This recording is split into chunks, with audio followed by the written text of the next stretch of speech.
Okay, welcome you all. It's really nice to see all these good names and our listeners all around the world in this really timely webinar by Sharq Strategic Research. We will be discussing the escalations in the Middle East, which has been bringing different diplomatic discussions and negotiations among the parties and countries. And today is extremely interestingly a good coincidence for our webinar. Turkish President Recep Tayyip Erdogan is in UAE after a long time of having strained and tensioned relations between the countries, and all the TV channels and analysts in the Middle East and all around the world working on the Middle East today is focusing on Erdogan's visit in UAE. So hopefully we will have a discussion over that visit as well. And I find our webinar really interesting and helpful to understand the region-wide de-escalation. What are the reasons, motivations, and how we can understand the future of the Middle East with all these changes happening in last couple of years or months, let's say. Today here I have really esteemed visitors and speakers all around the world. We have Dr. Meliha Altunisik from Ankara, Middle East Technical University. We have Anoush Ehteshami from Durham University, and we have Madawi and Rasheed from LSE, and we have Cinzia from European Council of Foreign Affairs from Berlin. So we have all the speakers with bringing us different insights and discussions over the de-escalations in the Middle East, in the region. So we will have a round of talks, like 10 to 15 minutes with all the speakers. Then we will have a Q&A session. So if you have any questions over the discussions, please let us know through Twitter or your comments on the YouTube. So we will be able to go through your questions as well. And so in this webinar, I would like to start with Professor Meliha Altunisik from Ankara, and we would like to have her opinion about the escalation in the Middle East in respect to Turkish foreign policy making. Turkey has been part of Middle East security complexity since its establishment as a nation state, and especially with the changes in the national atmosphere with the Arab Spring, we had a new Turkish profile, and with the current changes in the region, with de-escalation, how we need to understand Turkey's position, what is the expectation of Turkish policymakers or the regional policymakers from Turkish foreign policy changes. Professor, the floor is yours. So we would like to hear your opinion about all these changes. Thank you. Okay, thank you. Thank you very much. I'm very happy to be here. Actually, I prepared my talk in terms of general de-escalation, and I locate Turkey within that as well, because I think, of course, Turkey's foreign policy and its shifts are important, but they happen in a context. And, it takes two to tango, and it's not just Turkey that is changing its policies, but everybody else also is. So I thought that it would be more pertinent to talk about this general de-escalation. I mean, clearly, in the last year or so, there has been a de-escalation in the MENA region, and Turkish foreign policy is part of that. So what I will try to do is I will just first, define what do I mean by regional de-escalation, which actors are really significant here, why this is happening, and how can we characterize this? And, your question of whether this is just a strategic pause or is it a real transformation? What do I mean by regional de-escalation?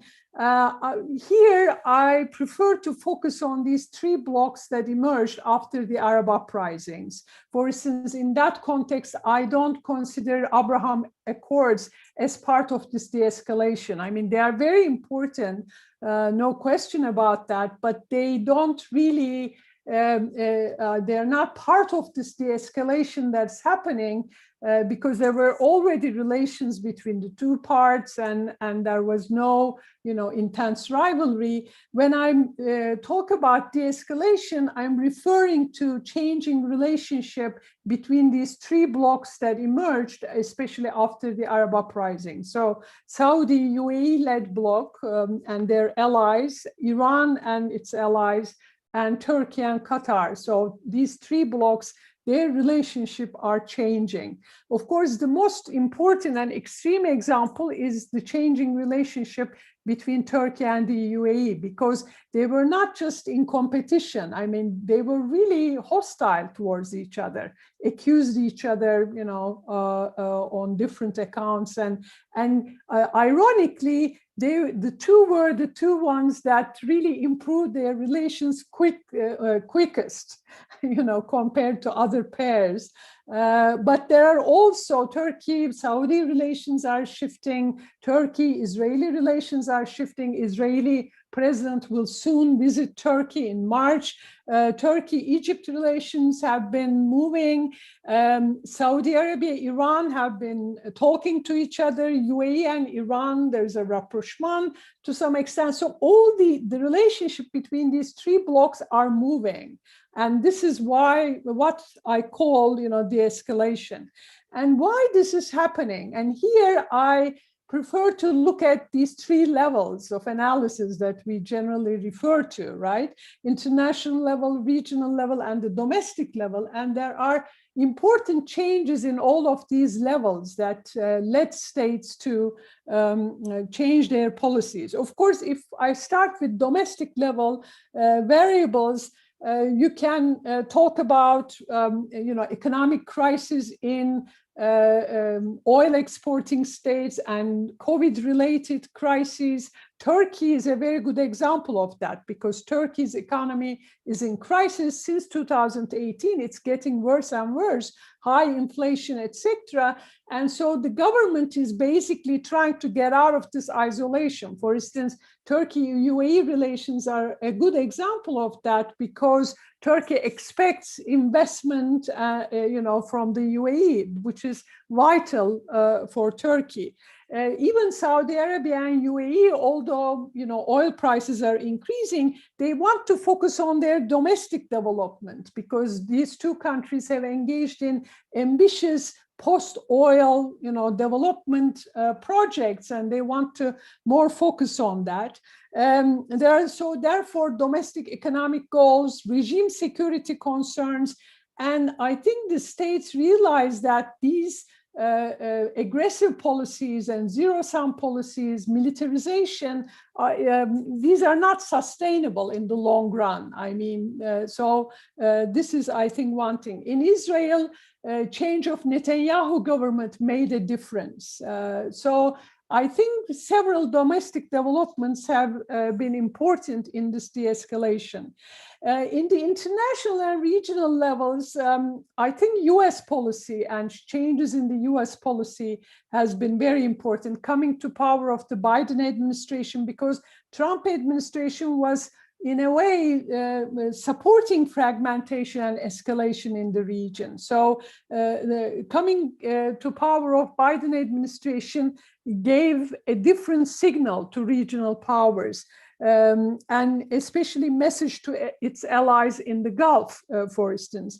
Another message that the Biden administration gave was its US withdrawal from Afghanistan. I mean, the regional states read this hasty withdrawal and took some lessons from it. Another issue with the new administration is the negotiations with Iran. I mean, they are still inconclusive, but at least Biden has been saying that he wants to go back to this deal, maybe in a different form, but nevertheless, unlike Trump administration, there is a new approach to Iranian nuclear issue. So that also gives a signal to regional powers that they should adjust their policies. Again, regionally, I think I can call this the defeat of the Muslim Brotherhood has been important. I mean, it has been important for in Egypt and then in Tunisia. I mean, it has been important for the supporters of the Muslim Brotherhood, like Turkey and Qatar, also opposers of Muslim Brotherhood, like UAE and Saudi Arabia. It's no longer such an immediate threat anymore. Also, we started to see some cracks in some alignments. For instance, UAE-Saudi relations started to diverge. They started to engage more in economic competition, for instance. And their approach to Qatar issue has been different. So we started to see this intra-Gulf also divergences. For Turkey regionally, its isolation started to cost a lot for Turkey, especially in the East Med issues. And Turkey wanted to, engage with some of these countries, like Israel, for instance, is an important example for that, or Egypt, for that matter. So all these international and regional level changes, I think, led to rethinking in the regional powers, and they wanted to recalibrate their foreign policies. However, so far, I don't think that they amount to a major foreign policy shift. I would call this not necessarily a strategic pause, because I think the notion of strategic pause prevents any possibility of change, because it in a way sees it as an intermediate period. But I would call it adjustment changes, adjustment foreign policy changes, and to some extent foreign policy tool changes. But so far there has not been a real shift in how these states view themselves, their engagement with the region, and their regional relationships. So in that sense, of course, there are minefields here. I mean, first minefields that come to mind is, of course, the regional conflicts. I mean, in Libya, things are not going well. Syria, anytime it can blow up. In Yemen, for instance, the recent Houthi attacks against UAE demonstrated us that there are minefields in this de-escalation. So there are real challenges. However, I find this, even though there are real challenges, I found this de-escalation important because it may eventually help these countries to transform their relationship. I don't expect a comprehensive regional security framework anytime soon, but I would end by saying that, especially if these states can shift their policies towards two goals. One is what I called rivalry management. And I find Turkey-Iran relations as an excellent example of that. I mean, these countries have engaged in rivalry from time to time and competition, but they have been able to cooperate as well and manage their rivalries. I think this is very important. The other thing is a related concept of compartmentalization. So try to cooperate in areas where you can, although you may continue to have, conflicts or competitions over other areas. I think this, this kind of approach to regional relations will, in the short and medium term, help us for stability, rather than having a zero-sum mentality. It's either wonderful or horrible kind of foreign relations. So as I said, I don't expect a total transformation, but if we can achieve managing rivalries and achieve compartmentalization, this would help for peace and stability in the region. Thank you. Thank you, Professor Meliha. I think your comments are really important, and I would like to emphasize a couple of your outcomes in the talk. So you are kind of bringing us to a gray zone between a marginal tension and a perfectly organized diplomatic process of negotiation. So what you state is the rivalry management and a diplomatic cooperation over the issues that might go through with, like we have in UAE and Turkey maybe, but the issues where they have conflict, they would like to ignore them for a while maybe. But although you refer the era as not bringing a real change or strategic pause, we might see in the long term more consolidation among the parties if they would like to proceed so. So now I would like to move to Professor Anoush Ehteshami, who is speaking us from Durham University. Thank you, Professor, for accepting our offer for this timely speech.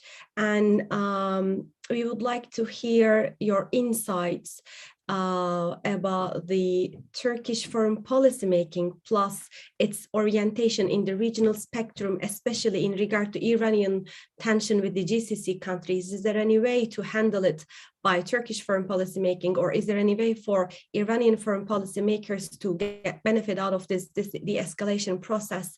And the floor is yours, and we would like to hear your opinions in this bold manner. Thank you. Merhaba all. Thank you, Betul, for this invitation. It's lovely to be back with Sharq, though this time not in person, unfortunately. So I'll take this as a rain check until I get back to Istanbul another time. To be honest, it's very difficult to follow Professor Meliha because she's basically covered just about everything that needs to be said about this. So I nearly hung up at the end and wanted to send you a message saying thank you very much and good night. But given that invitation is still there, I would also like to start by reflecting on some of the issues that Professor Meliha has highlighted. And like her, I also had some reflections on the term de-escalation, because that implies very specific things that, as Meliha has rightly pointed out, are not quite in place. I had scribbled myself on my paper, why not reconciliation? Why not accommodation? Why not normalization? Why not mutually advantageous relationship rather than de-escalation? Because each of these terms has its own weight, its own value, and implies a different thing as well. Which is it? I remain skeptical that de-escalation is the right term to use, but given that President Erdogan is now in Abu Dhabi, meeting with his Emirati counterparts, clearly that is part and parcel of trying to normalize, to regularize Emirati-Turkish relations. If anything was escalating between them, it was an economic war and also tensions well beyond their own borders, namely in Libya and so on. So again, the use of terminology to me is very important, just as Professor Meliha has already highlighted.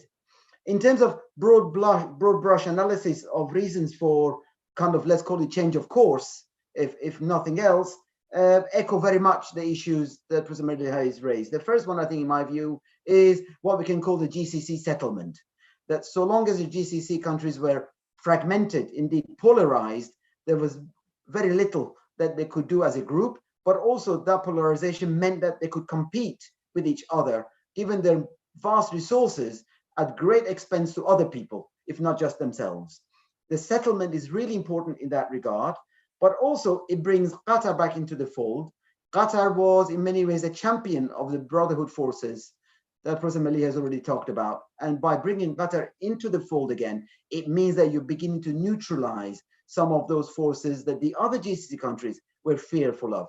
Emirates and the Brotherhood is a classic example of that.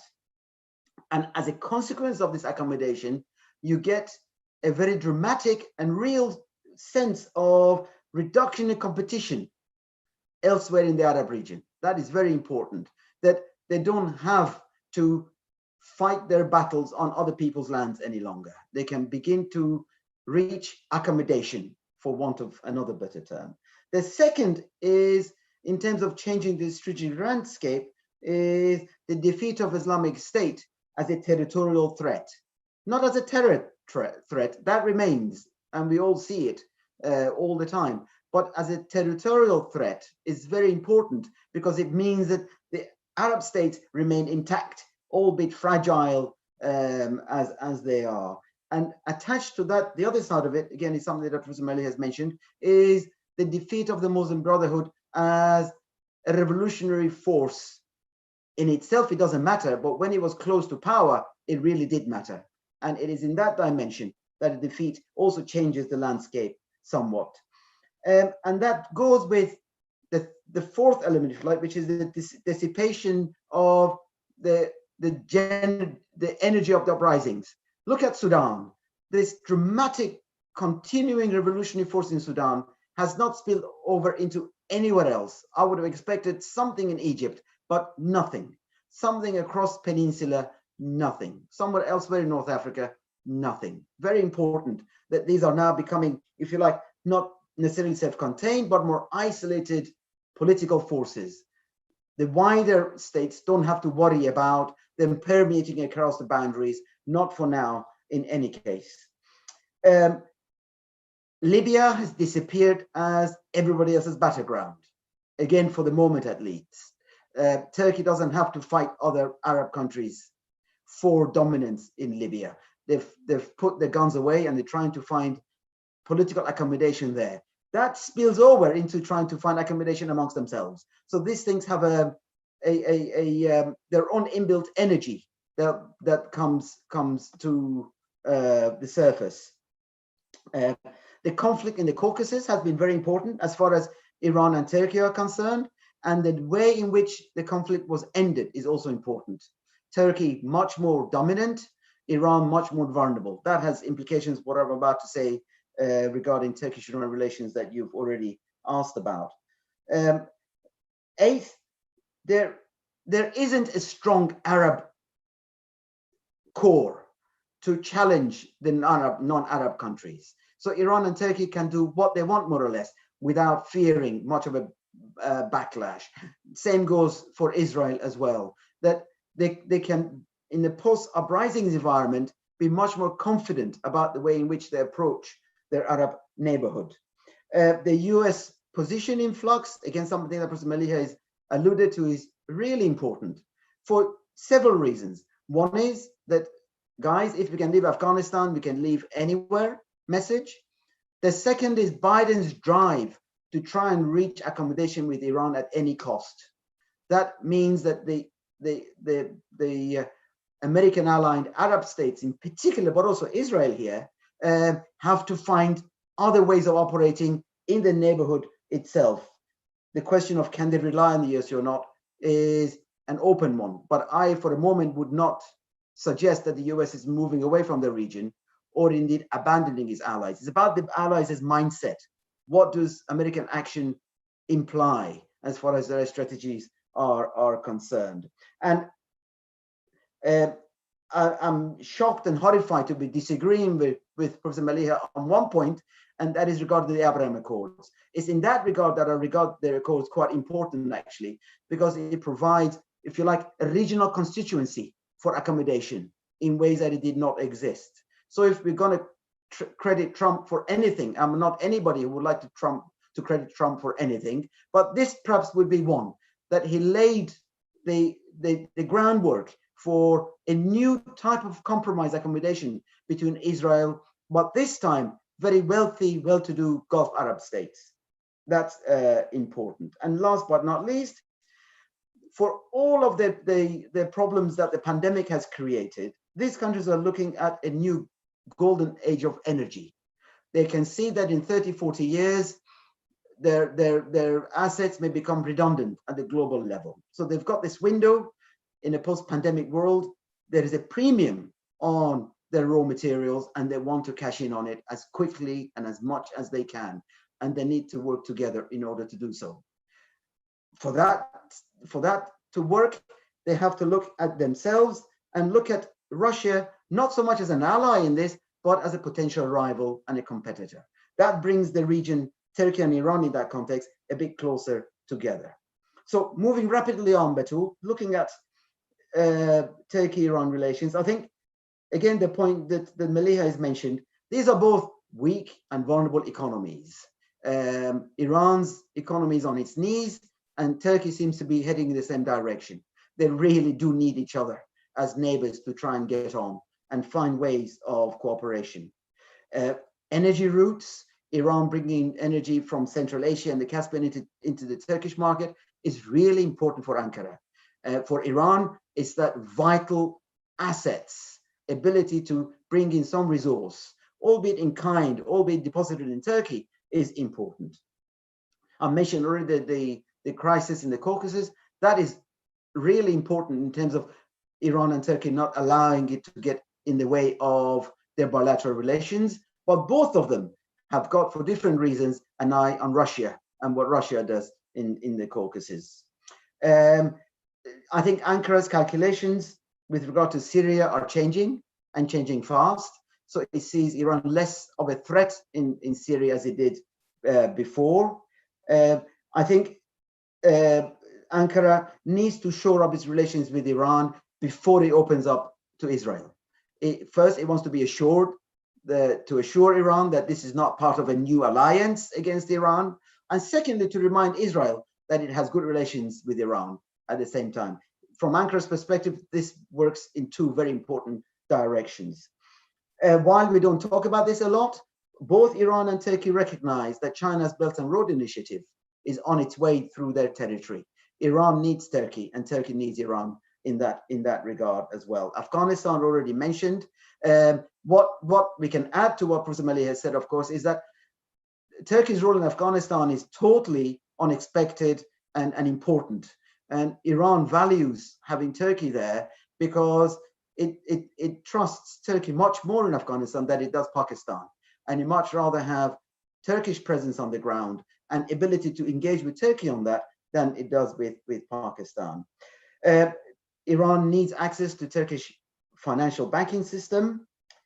And last but not least, they continue to share concerns about the Greater Kurdistan issue, which is back of their minds all the time. Something happens in Kurdistan, it rings alarms in these two countries. But whether this is de-escalation, I would disagree. I would say this is actually convergence.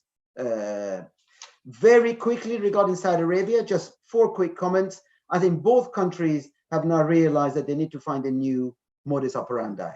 I think Iraq is playing an important role here.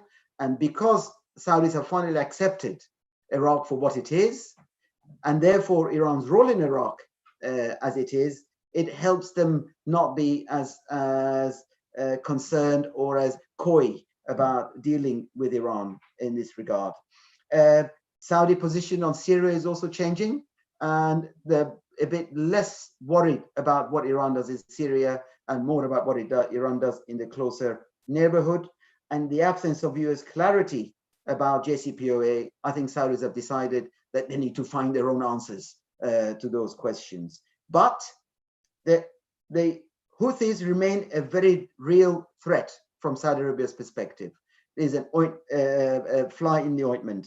Iran's nuclear program and its sophisticated proliferating ballistic missile program is of concern to Saudi Arabia, but also Saudi Arabia's neighbors that the Saudis take seriously.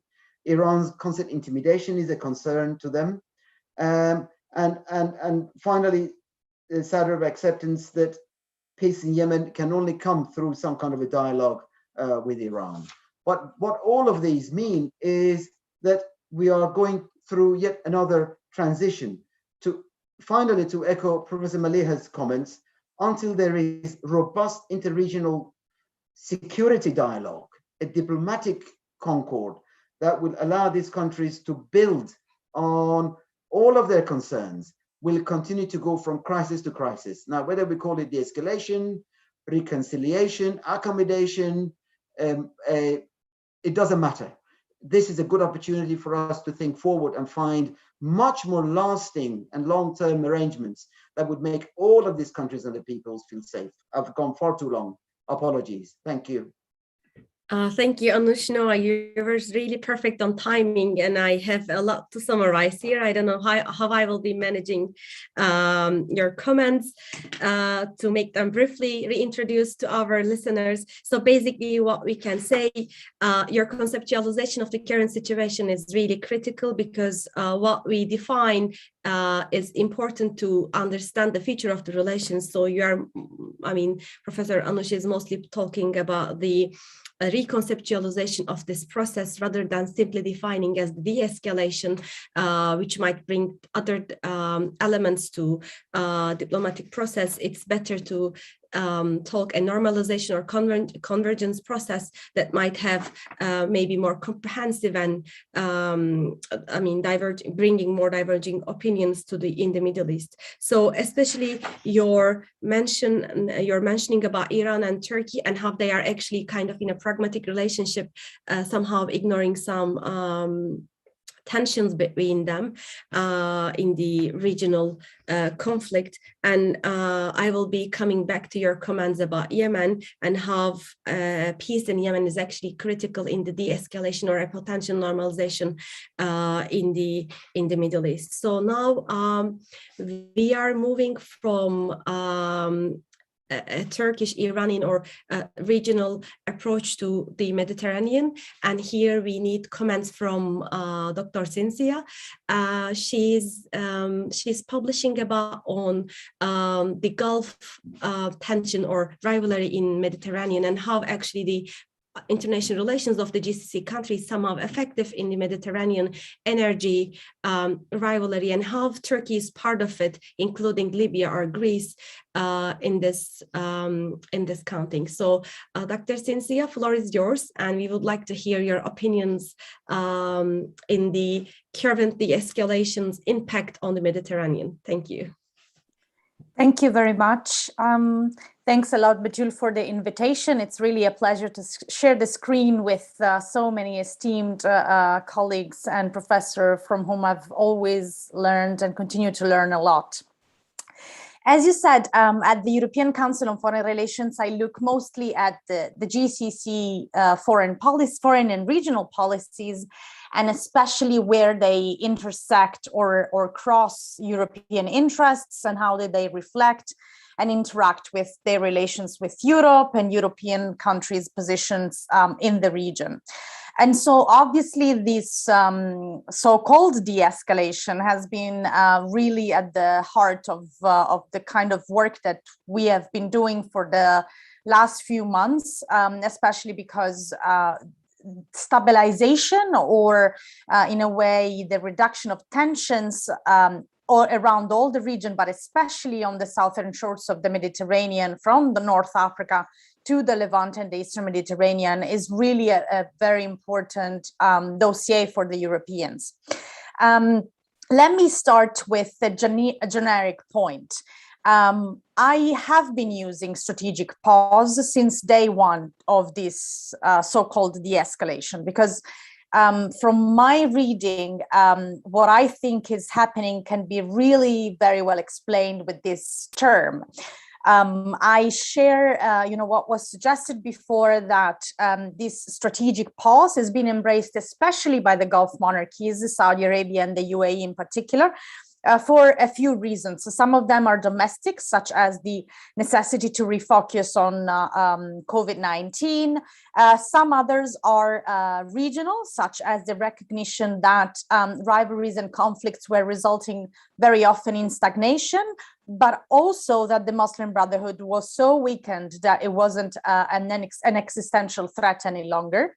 And of international dynamics as well, which is to say the retrenchment of the United States, or literally the withdrawal of the United States. It is perceived in the strongest terms in all of the Gulf capitals, especially Saudi Arabia and the UAE. So whether we disagree or not on the fact that this withdrawal or retrenchment is actually happening, what really counts to explain their policies is that in their perceptions, this is 150% already happening. So that sort of called for an absolute urgent necessity to freeze conflicts and tensions and reorganize, regroup and reorganize to understand how things may evolve in the short and longer term. So what I'm arguing is that some of these de-escalation may outlive the current status. For example, I do see a lot of potential in the ongoing conversations between Saudi Arabia and Qatar, because at least from the Saudi point of view, I have seen a sort of a more, if you will, more substantive engagement with that file and that idea. I do see a weaker, albeit it might seem differently, especially today with Turkey's visit, with Turkish president visit to the UAE. I do see a weaker prospect for Turkey-UAE de-escalation, for example. And what I generally say is that the new arrangements or sort of the new dynamics will probably emerge at the end of this strategic pause. And I do foresee 2 or 3 events that may precipitate this end. For example, one of them certainly presidential elections in the United States in 2024. It might very well be that someone very different from Biden will win the elections, but also elections in Turkey in 2023 next year. So, a number of events may sort of turn the page again away from this strategic pause, and some of these de-escalation may stay, some may actually collapse quite quickly. Definitely, the least reliable seems to be the talks between Saudi Arabia and Iran. That, especially from the Saudi side, that really seems quite weak, and there seems to be no optimism at all of where these could go. So how is all of these relevant in the Mediterranean? Let's just sort of address the largest, if you will, file, which is the Eastern Mediterranean, especially from a European point of view. We have seen some European EU member states getting closer and closer to the UAE and to Saudi Arabia and Bahrain to a lesser extent, in particular Greece, Cyprus, and France. And they were sort of on the same page as to how they perceived the Turkish regional policy in the Eastern Mediterranean. And they perceived Turkish policies as assertive, as aggressive, as expansionist, as hegemonic. So the idea was, and by the same token, the Emiratis perceived Turkish policies in the same way in other parts of the region, especially in Libya, but also closer home with that strategic alliance that has emerged between Turkey and Qatar. So there were sort of a lot of commonalities. But at the same time, there were also differences. If you look at some of if you do some research around the events of the famous Philia Forum, which happened in Greece and was organized by Greece and brought together Saudi, UAE, Bahrain with a number of Eastern Mediterranean and European countries to talk about Turkey, basically, then you would see that the European side was still quite alert to the fact that its Arab partners had embraced a much stronger, tougher, and more controversial policies and tone vis-a-vis Turkey. So the perception from the European side was, yes, we want to give this idea that we are a group of countries from Europe and from the region, and that we all share the need to contain Turkey, but we want to be sort of careful to where do we push those boundaries, because we don't want to precipitate into open hostilities, which can not only be military hostilities, of course, but also political and economic. And so what happened after the de-escalation between the UAE and Turkey is that actually from those EU member states that were on the same page with the Emiratis, there was a positive reception of these developments. And especially, if sometimes people are surprised, but especially in France, which was quite vocal against Turkey, there was an embrace of, yes, now we are even more on the same page, because we agree that we have to use various tools to sort of contain Turkey. The objective would always be to contain Turkey, but we can use positive as well as negative incentives, including economic incentives. And so today, Turkey and UAE are expected to sign, or at least to start considering, a free trade agreement, which would sort of enshrine these positive incentives that the UAE is in a position to offer to Turkey as a way to channel and contain more the Turkish behavior in the wider region, especially on some files that are of key sort of geopolitical concern from a European point of view. And the same goes, and I will close here, for Libya. Just a few days ago, we've had a very important meeting on Libya in Italy with very senior representation from not only the 3 European countries plus Italy of the so-called E4, but also including the UN, the US, Russia, and Turkey, Qatar, UAE. So that was, of course, from Italy's point of view, which is not exactly the same as France, as we know, on Libya, but largely speaking, has sort of been able to receive the endorsement of the EU and other European countries. That is only possible because there has been the Al-Ula agreement, because there has been these steps towards de-escalation. And so now, yes, you can bring everybody together around the same table and sort of try to push that forward in a way that favors potentially stability and stabilization in the wider North Africa. Thank you. Thank you, Dr. Cinzia. Now we had a lot to cover about the extended de-escalation in the Mediterranean, bringing also the European partners of these Middle East countries, including Greece, France, Italy, and many others. So especially your points about Libya and the potential domestic change in the countries, and how the European countries are perceiving the de-escalations or the current situation in Middle East are really critical for us to understand the future of these countries, which have definitely a spillover effect in the Mediterranean. Now we are moving to our last speakers. So we are now gonna hear the comments from Professor Madawi Al-Rasheed, and she is joining us from London. Welcome, Professor. And in her speech, our main focus is how one of the regional hegemons in Middle East, Saudi Arabia, is focusing or emphasizing the change or the escalation in its foreign policy making. What are the motivations for the kingdom to have a process of normalization with Turkey or other regional or on the other regional issues? So are we gonna see a better or more organized domestic and regional shift in Saudi foreign policy making? So floor is yours, and we would like to hear, we are so excited to hear your opinions about these issues. Thank you.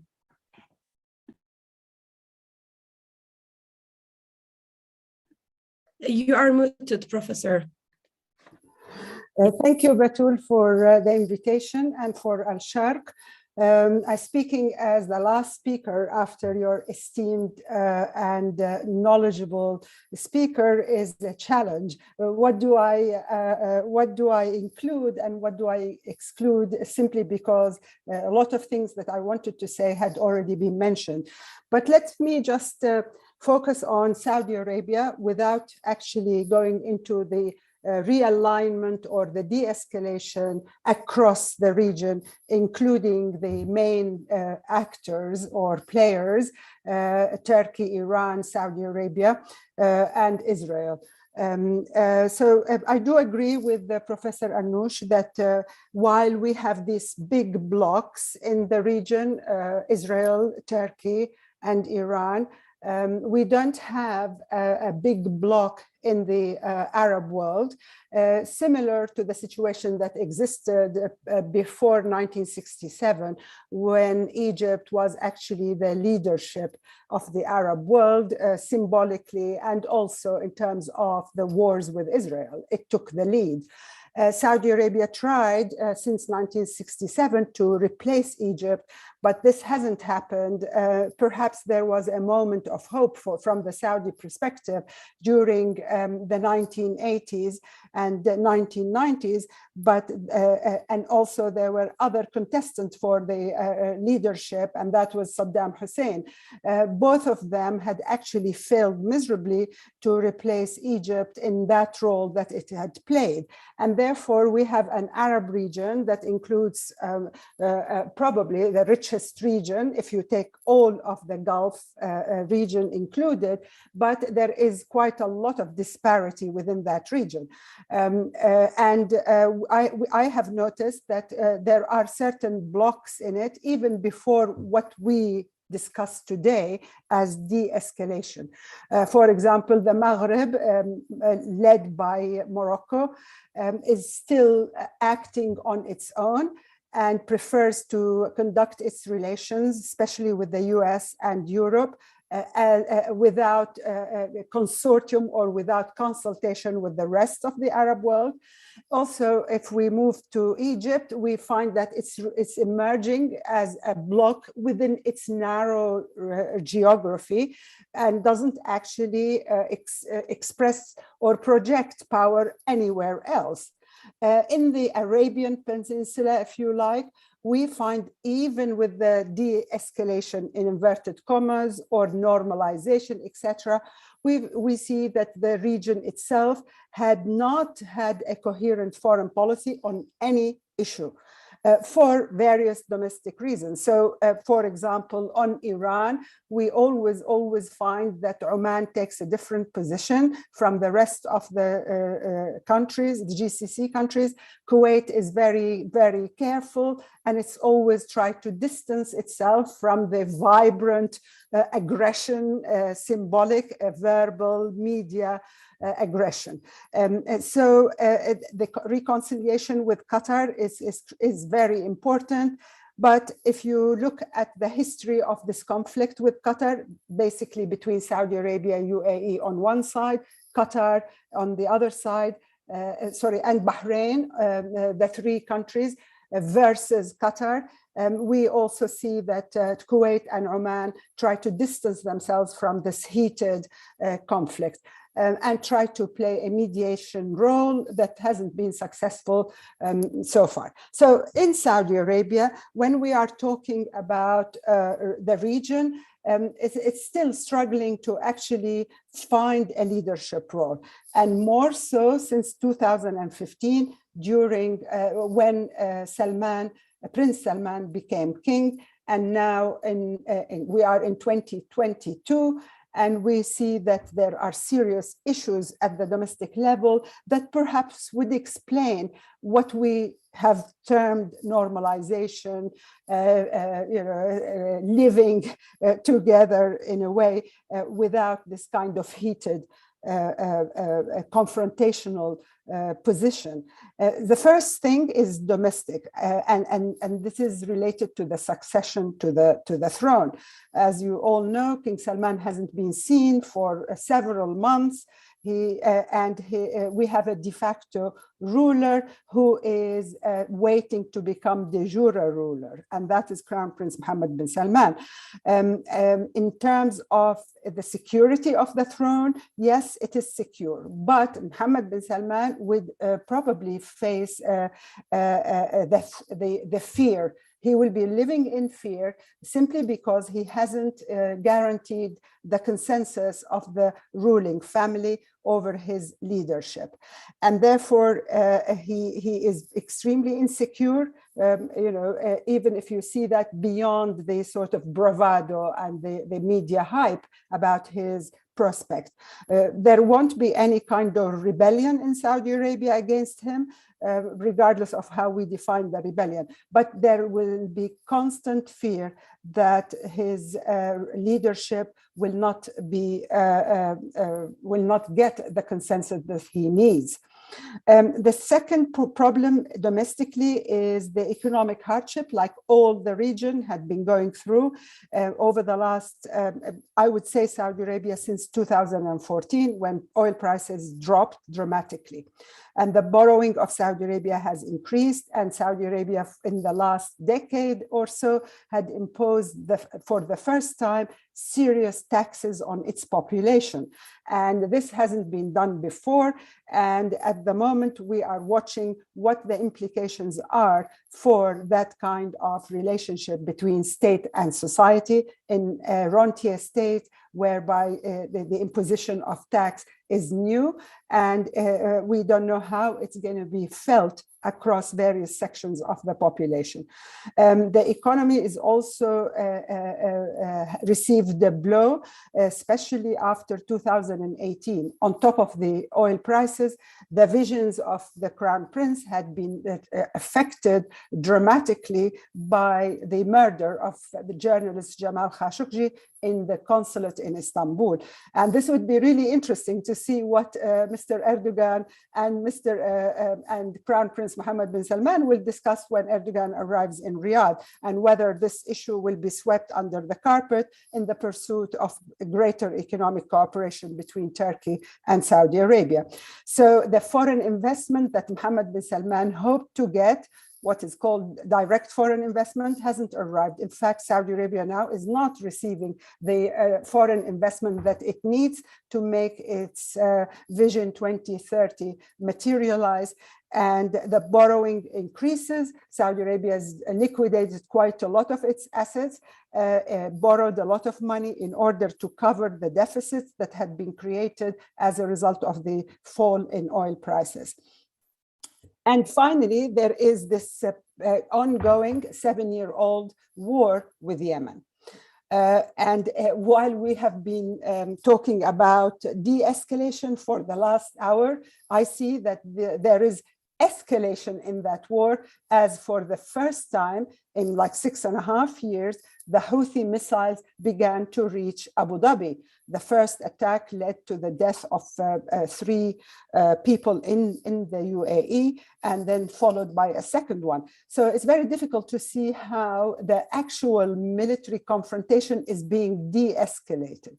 I don't see it like that. I see that there is the more de-escalation between Iran and its regional rivals takes place, the Houthis would definitely feel threatened and squeezed, and therefore they will try to outreach to go beyond their previous targets in order to remind all the players that they are still there and no peace can be enjoyed or de-escalation as long as Yemen continues to be bombarded daily, leading to the death of hundreds of thousands of Yemenis and the destruction of the country.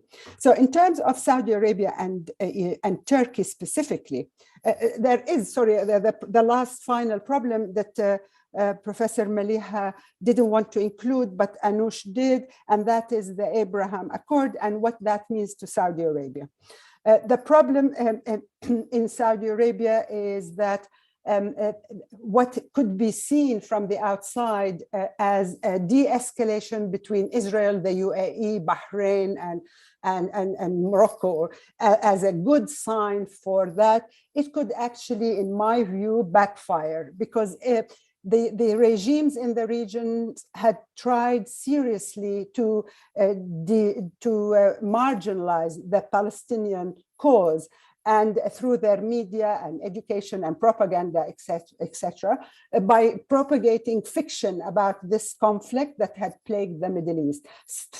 For example, in Saudi Arabia, there's quite a hostile approach to the cause to the Palestinian issue, blaming the Palestinian for their problems, and also, you know, propagating a new narrative that is Saudi Arabia is for Saudis, thus echoing Trump's sort of slogans. But under the surface, you could see that there is actually quite a concern about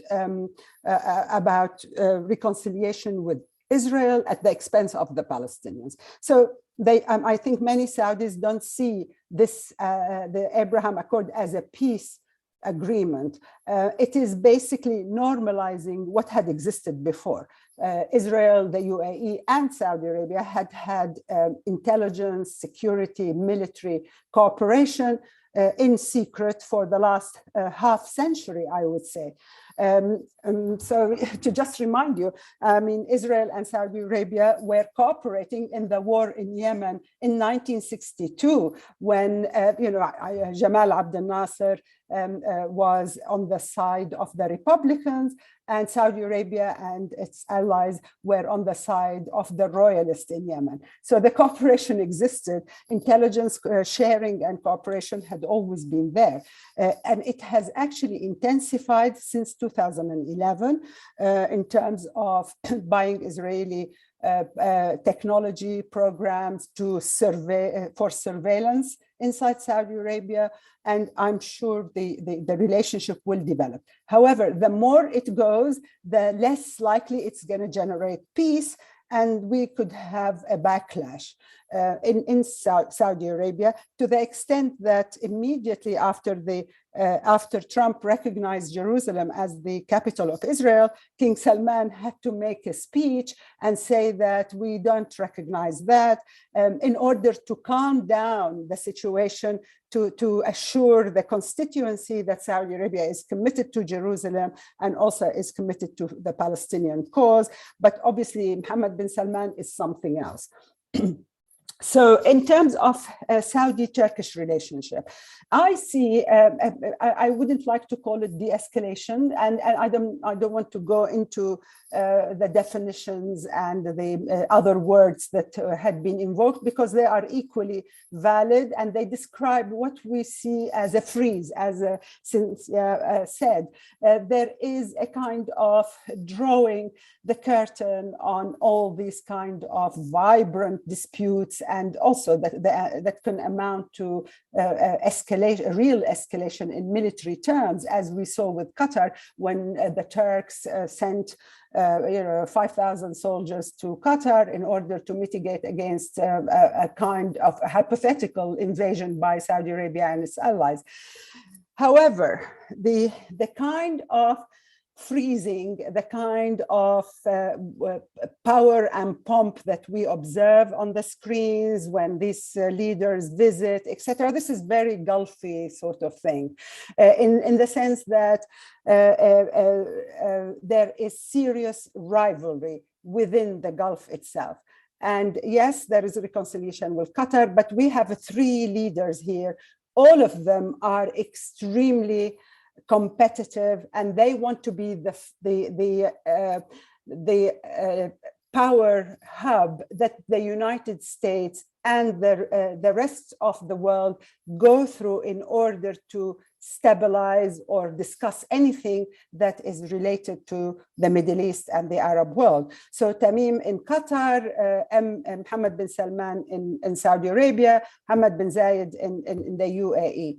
They have great ambitions, and these ambitions become worse when they are economically squeezed, because they try to sort of outdo themselves in order to secure certain benefits that they badly need during economic crisis, during especially also changes in the energy space.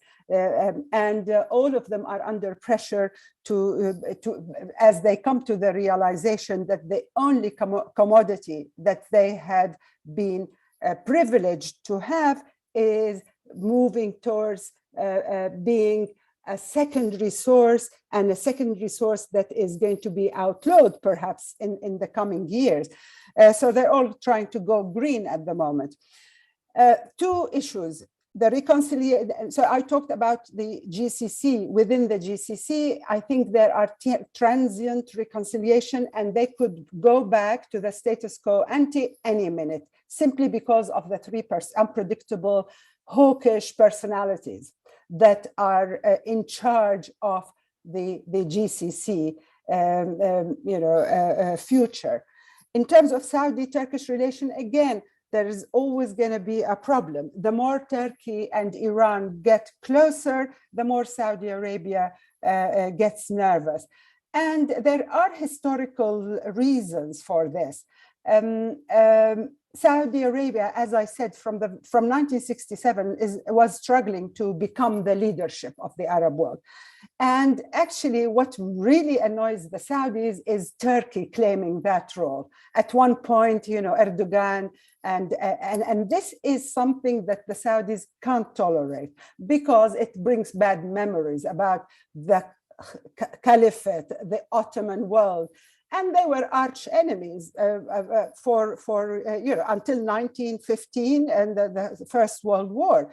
The Saudis sided with the enemies of the Ottoman Empire, and they've never actually forgiven Turkey to the Ottomans for what they did to the Saudis in the 19th century, at the beginning of the 19th century. So there is always this leadership over the Sunni world, and Turkey is closer, it's more palatable to the sea of Sunni Muslim than, for example, Pakistan. Pakistan is the insignificant other for the majority of the Arabs, whereas Turkey is the significant other. And therefore, Erdogan could go and endear Mohammed bin Salman, and Mohammed bin Salman could endear him and pose for the cameras.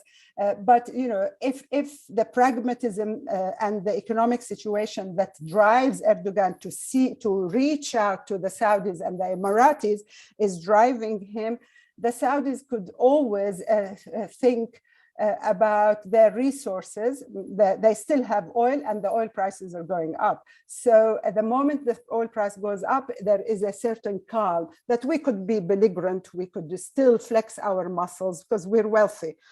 And then there is this kind of fear that always Turkey is going to be a model that would actually prevent Saudi Arabia from emerging as the leader of the Muslim Sunni world.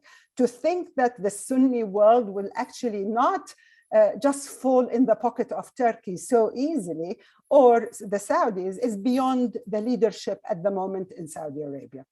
And as for Iran, we've heard that the talks, Saudi Arabia are go to the talks, but there is only one objective, and that is to push the Houthis to seek a peaceful settlement and stop the conflict, because the conflict is draining Saudi Arabia's resources,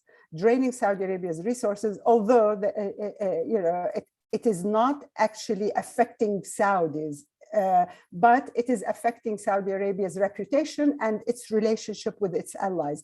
So far, the main providers of armaments to the Saudis, the USA under Biden, and Britain, less so France and Germany, they haven't really exerted real pressure on the Saudis to seek a settlement. And therefore, the war is left to continue.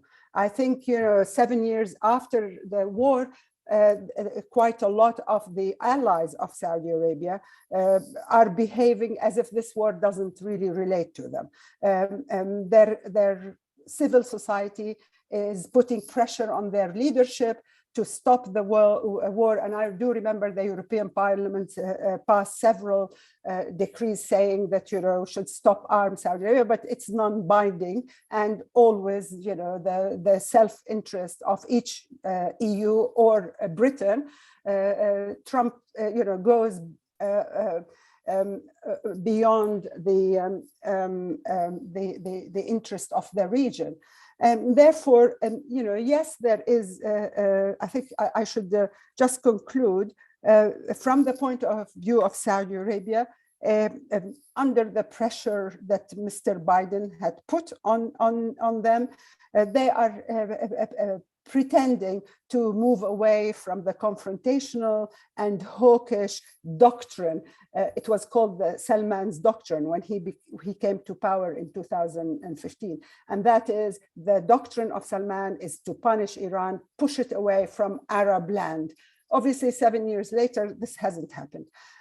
Also, what has happened is, let's not forget another potential problematic conflict that Saudi Arabia and the rest of the GCC had pulled out of, and that is Lebanon, which is sinking deeply in an economic crisis for the last 3-4 years, which has reached really a bad level. But there is no interest in the GCC and Saudi Arabia to actually lend support. And Lebanon will remain an open platform for any foreign powers to come and rescue it. So far, the Iranian support to Hezbollah hasn't actually brought any kind of positive change. What has been extremely problematic is the withdrawal of GCC and Saudi support that had allowed the country to sink in this economic crisis. So what happens there is also going to be interesting and important. So my conclusion is, yes, we are seeing some kind of freezing of conflicts, but not all of them. As I mentioned, the Yemeni situation is still worrying. But in the long term, I would not rule out a kind of return to that to the hawkish regional foreign policy. We shall see now. We could be on the verge of a war in a couple of in hours on Wednesday or whatever the media is telling us, and we'll see how that will unfold and redraw some kind of the alliances that had been set in stone in previous periods.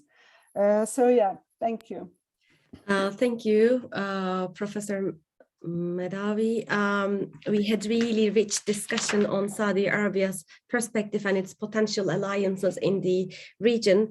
And your points were really critical in respect to a problematic of leadership in Saudi Arabia and in the region, and how actually it's kind of preventing having an Arab look and a solution-oriented foreign policy making or domestic policy making in the Middle East. We have some questions from social media and to YouTube, and I had some messages on Twitter to discuss more on some of the issues. So let me go through the questions that I had firstly from YouTube. And the first question goes to Professor Meliha in respect to Saudi Arabia's Southern Cyprus visit and how Erdogan's forthcoming visit to Saudi Arabia and UAE will be somehow related to this change in Eastern Mediterranean, and what is your perspective on current situation between Erdogan and Mohammed bin Salman? So if we have your brief comments on this, I will move to another question. Thank you. Yes, I mean, I already said that Eastern Mediterranean geopolitics had an impact on Turkey's shifting policy towards Saudi Arabia and the UAE, Egypt, Israel, because these countries, as already mentioned, were basically positioning themselves. They were getting involved in the Eastern Mediterranean and positioning themselves with the already established alliance between Greece, Cyprus Republic, and Israel, which goes back, to 2017 actually, and that was the main driver of Eastern Mediterranean geopolitics.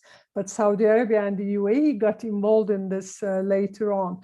So, I mean, that's why I don't really think that what's happening, what we're seeing is a major transformation of how these states are approaching, regional politics, but rather adjusting themselves to shifting geopolitical environment. And that's why the big question is for how long we're going to see this and whether this will be just a temporary, period of normalization. Thank you. Here I have 3 questions, and these 3 questions are sent to all of our speakers. So I will summarize them, and if you like to go through any of these questions, we will have another flow of discussions on these. So the first one about Turkey's visit to UAE. So the question is asking how the current de-escalation or normalization in Turkey, Saudi Arabia's relationship might be effective on Turkey's cooperation with Ikhwan. Do we have a change in Turkey's political relations with the political Islamist groups, mainly Muslim Brotherhood in the Middle East? Do we see a change in this? This is the first one. And the second one about regional hegemony and Iran. So Professor Anoush mentioned about Iran's really delicate balance with Turkey in respect to economic relations and energy relations. But we have also a situation where Saudi Arabia, Turkey, and Iran somehow competing different types of regional leadership. So in this process of normalization, do you see a change in regional leadership or the understanding of mindset of regional leadership? How do we locate Iran, Saudi Arabia, Turkey in this respect? And the last question is about Yemen. One of the listeners sent a question over Twitter, and it's basically asking about a current change in Yemeni war, because today when Erdogan, before he left Turkey to visit UAE, he said any political instability in the Gulf is instability in Turkey. So we would like to have a stable region. And he also condemned a terrorist attack by Houthis in Abu Dhabi. So, and also in the relations, we had an outline of potential discussions, and cooperation in Afghanistan and cooperation in Yemen are the 2 issues that might be improved or talked by the political elites in the negotiations. So do you see a potential involvement of Turkey in Yemen, somehow politically supporting the Saudi-led coalition or UAE? So how do we approaching Yemeni war if we have a contribution by Turkish policymakers to the military operation? And we might also talk this in respect to Afghanistan, since Turkey, UAE, and Qatar somehow involved a normalization process among these countries. Do we see a potential cooperation in Afghanistan mainly? I think I have more questions on YouTube, but let me go through these ones first. So please, Professor Anoush, we can start with you. I was looking away, hoping you wouldn't pick on me, but you have. I think these are all excellent questions, and I would love to hear my co-panelists' comments on them before I go first. But the one that was directed at me directly about regional leadership, I think in many ways Iran's approach to the Arab uprisings and its role in Syria and mobilization of the Shia forces means that it has excluded itself from any regional role. I think it has been very telling that for whatever reason, it has pushed for its own isolation on so many levels, and sectarianism, whether they brought it on or been a victim of it, has actually cost them dearly. In that regard, I don't think they themselves see a position that they can become a regional leader. So in many ways, we are dealing with Arab/Sunni world. And in that, my dear friend and colleague, Professor Madawi, has put it very well in terms of the vast gap that exists between Ankara and Riyadh on that matter. But nevertheless, let's not forget that, yes, we can discount perhaps Pakistan, but there are Indonesia and Malaysia who also have very credible stakes here in terms of a say about the overall Sunni family. So what we're talking about is the region, not the Sunni world. And in that regard, I think it's what happens in the Middle East and North Africa in particular is of concern. And I myself don't see this being resolved anytime soon. I think the Saudis worry about what Turkey is doing, not just in the Arab world, but also in Eastern Africa, which is basically Saudi Arabia's backyard. In East Africa in particular, Turkey, as you know, has been very active in economic development, in civil society activities, in supporting military, diplomatic resources for these countries.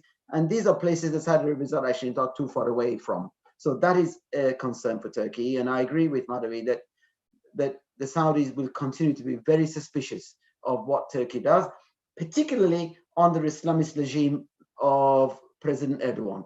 Under a different Turkish order, things might be different, but for now, this simmering discontent continues as far as Saudi Arabia is concerned with what Turkey does. The other questions on UAE and on Afghanistan, I think that's an interesting one, but I don't myself see Turkey rushing to substitute NATO in Afghanistan. I think much rather let other people take the first step, but it has intervened and can claim great success in trying to stabilize at least access to the airport and so on. I'll stop there.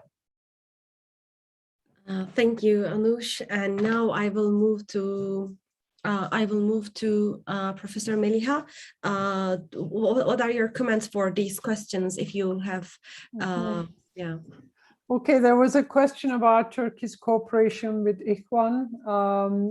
I mean, I would say that, first of all, Turkey's relations with the Muslim Brotherhood had an ideological dimension because of AKP's historical relationship with the movement, but it also had a strategic dimension because the AKP counted that this movement will come to power in many of the Arab countries that would contribute to, you know, increasing ties with these countries, etc. That second project failed. So in that sense, it's, you know, looking at it pragmatically, I don't think that the AKP government any longer see this as an important asset in its regional relations. On the contrary, it realizes that it's hurting its regional relations. And we have already seen changing relations with the Muslim Brotherhood when Ankara tried to develop its relations with Cairo. So I think they're continuing with that now. And it's also, as I said, this has two sides to it. I mean, Turkey's relationship is changing, and also the perception of threat from Muslim Brotherhood in the, for instance, in the Gulf countries is decreasing. So all that led to this shift, I think, or contributed to this shift. In terms of regional leadership, I mean, I don't think that there is any regional leader. Each of these regional powers have some assets, but also they have liabilities, and so this is a multipolar system in the region, and this is one of the, maybe one may argue that one of the problems, that, you know, you have some aspiring regional powers for regional leadership, and from time to time, especially when there are opportunities and or threats, the competition between them intensifies. I mean, we had this after the Arab uprisings, right? Because it was both seen as an opportunity and also as a threat. So their competition intensified. We saw it after the US invasion of Iraq in 2003. So these regional crises, in a way, intensifies these competitions among the regional powers. So that's what we saw. I think that's about Afghanistan. Of course, Turkey had been involved in Afghanistan as a member of NATO, right? Turkey was present there for many years, and also Turkey has been involved there through humanitarian diplomacy, and all this sort of creates some room for Turkey in Afghanistan, but also it's a very difficult environment as well. And there are limits to what Turkey can do in terms of the problems in the Turkish economy. I think they are now just limiting their involvement in terms of the airport, controlling the airports. But it's clear that Turkey is interested in Afghanistan historically as well. But there are limitations to what Turkey can do at this moment, I think. Thank you. Thank you, Professor. Now I will move to Dr. Cinzia. If you have any comments on any of these, please, we would like to hear your opinion. Thank you. Just a quick one on Turkey-Saudi relations and connections to Turkey-UAE relations. I mean, I'm not so sure that these two are so intimately connected. I think that on some issues, Saudi Arabia and the UAE have mutually agreed that they will embrace slightly different approaches, and I think that Turkey is one of those, so it's a very interesting dynamic, because Turkey and Saudi started to talk before, much earlier, much before then Turkey UAE started talking, but then with the UAE moved much more quickly, whereas with Saudi Arabia they stalled, and Turkey had already offered to embrace a more active role in the war in Yemen, supporting Saudi Arabia, including by deploying its much prized drones in Yemen to support Saudi military action. However, that didn't really go anywhere. And Erdogan is yet to go to Riyadh, which I think it's clearly a measure of just how tense things got between the leaders, and the strong perception in Riyadh that from their point of view, Erdogan was using the assassination of Khashoggi to try and basically take Mohammed bin Salman out of the leadership. And so basically when that didn't happen, Mohammed bin Salman had developed such a strong, personal hostility to the Turkish president that it's proving really hard to move past. So there are a few question marks there, but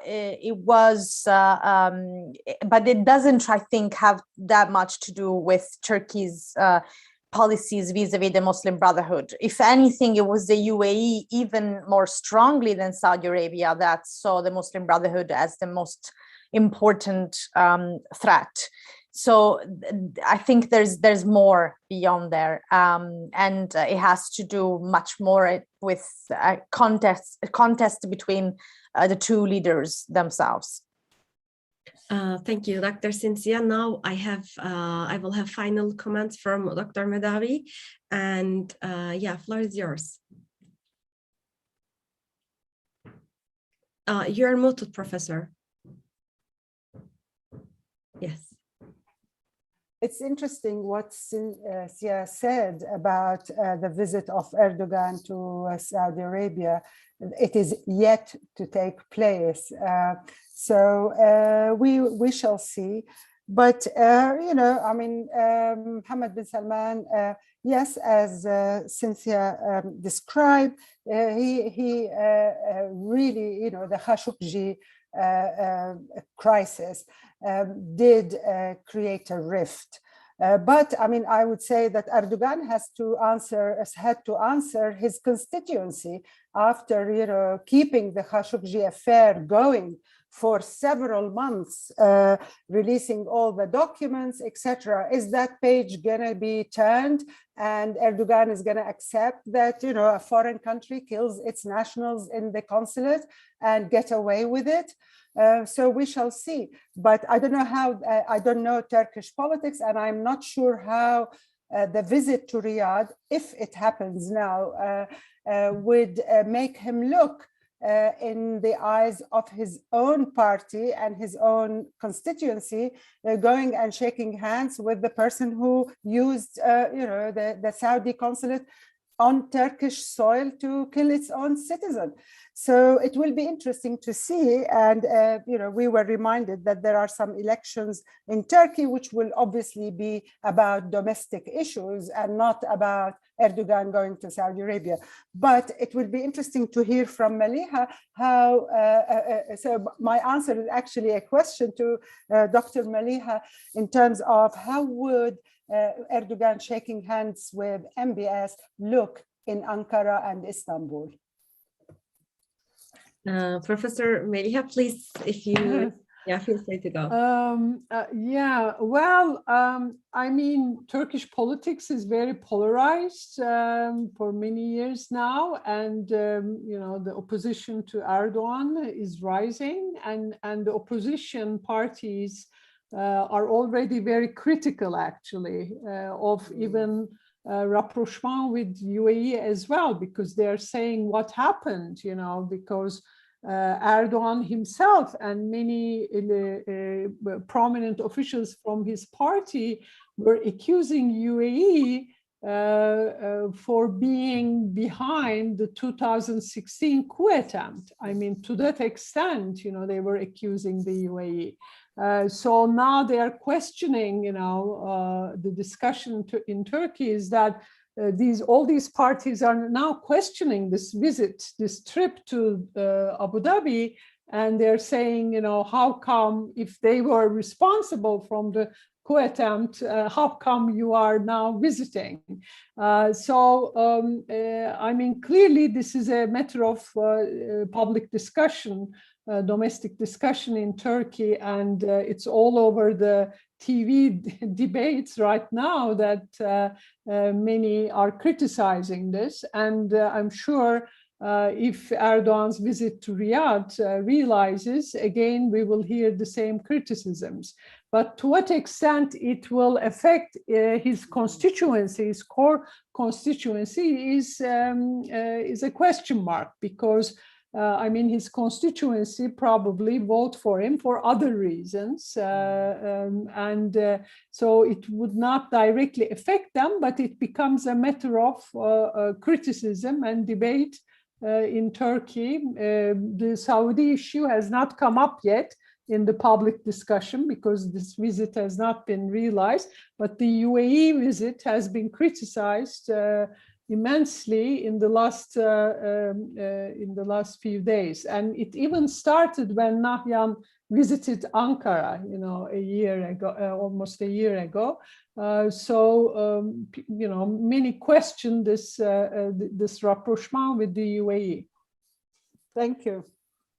Thank you, Professor Meliha, and all other esteemed panelists. And I think we had really rich discussion over various issues. Even I believe we went beyond our main title, because what we were assuming to have was limited to some questions, but questions bring more questions always. And I think we had even a better discussion that was proposed in the title. We went through a conceptualization of de-escalation. Now we have a question mark if we are having a de-escalation or something else, having more normalization or a different diplomatic negotiation between parties. We have more on domestic politics of those countries now, how the elections in these countries or reforms or economic situations that might be effective, how energy policy making, which is also have a spillover effect between the problem in, Russia and Ukraine, might be effective in the energy policies of these countries.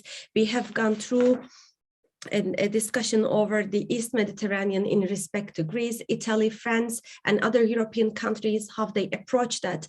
And I think the points were really critical that things happening in the Middle East were not really transparent, and they are not really easy to define them as de-escalations, because we don't know, we are not able to prospect the next step of those leaders or political elites that might reshape the political atmosphere that we are having in the region.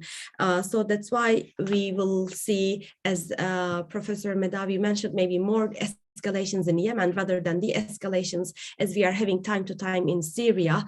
So I would like to say thank you to all our panelists, and I had a really I had many insights now to discuss, to bring our research, and we would like to hear more from you in our next webinars, and we will have a follow-up event in the next week, focusing more on Erdogan's visit to the UAE and maybe another visit to Saudi Arabia. We don't know yet if it will be real or not. So I would like to say thank you to all and to all our listeners in this really timely webinar. Thank you. Thank you very much.